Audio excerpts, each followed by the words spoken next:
guys, ito na po yung promise ko. Nagagawa ako ng video sa favorite recipe ni Kano na nacho.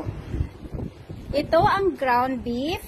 Ito naman ang cheese. Ito naman yung ingredients. Green onion, tomato, and the cheese. Ginit na mo ni guys ha. At ito naman yung cracker. Dirty picker.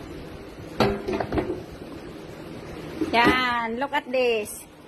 Ininit namin ng 4 minutes para super crunchy siya. Ito naman yung bag. Nacho chips. Doon mabibili guys sa NSR. Ang laki niyan for 200 pesos only.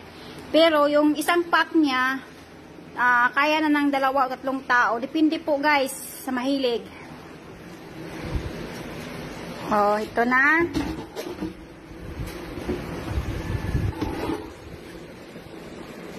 Ito yung natira guys, oh. Oh.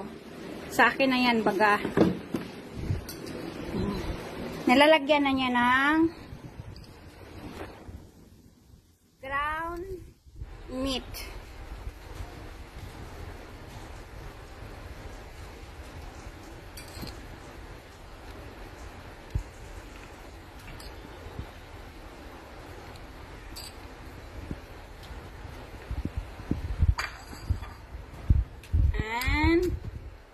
Next, baby.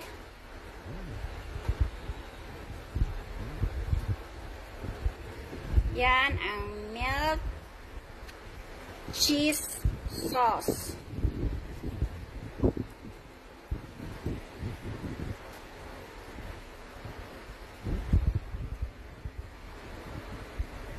Mahilig kasi sa cheese at sa meat. Okay. Yan. Kaya nyo yung gumawa guys. Super siya ganda. Tsaka parang kakaiba yung excitement kakain ka.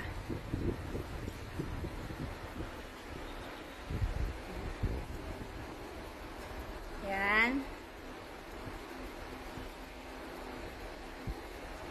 Okay. Sour cream or pickles. Oh, sour cream guys. Actually, hindi naman yan sour guys eh. Yeah, tell them usually this is thick. Sour cream is not normally like this. But I tasted it. It tasted okay. Yan. Sa NSR din guys. Yan oh. Then pickles, baby, you get another spoon.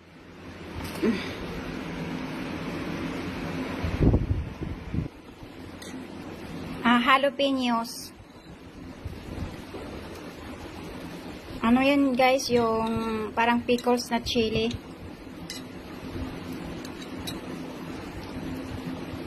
Pero pag may batang kakain, wag na lang lagyan.